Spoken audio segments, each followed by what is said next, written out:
आज आपण तयार करणार आहोत इथे स्वीट कॉर्न सूप। तर इथे मी हे 1 वाटी स्वीट कॉर्न घेतलेले आहेत आणि आलं लसूण, इथे ह्या जांभळा कोबी, दुधी भोपळा, गाजर आणि हा कोबी आणि बीट। शक्यतो मी सूप मध्ये सर्व भाज्या वापरायचा प्रयत्न करते, कारण सूप हे पौष्टिक आणि हेल्दी असतं। जेवढ्या भाज्या आपण घालू तेवढं ते छानच लागतं।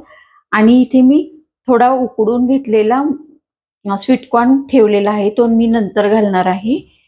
चला तर मग आता साहित्य बघून झालेलं आहे आपलं। आता रेसिपीला सुरुवात करूया। इथे मी सर्व भाज्या शिजवून घेणार आहे। दुधी भोपळा,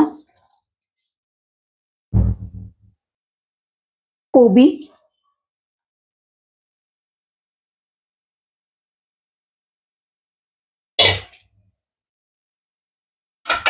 हा इथे जांभळा कोबी आहे, सॅलेडचा असतो तो घालून घेणार आहे। आणि व्हिडिओला लाईक, शेअर, सबस्क्राईब जरूर करा।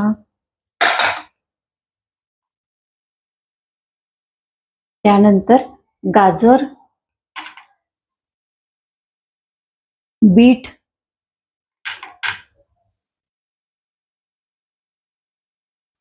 आणि हे 1 वाटी स्वीट कॉर्न, हे सर्व आता उकडून घेणार आहे।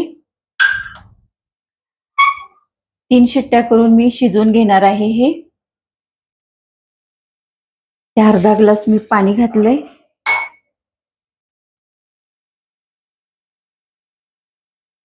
अगदी शिजवताना थोडंसं मीठ घालणार आहे, नंतर आपण सूप मध्ये घालायचं आहे आणि हे असं मिक्स करून घेणार आहे।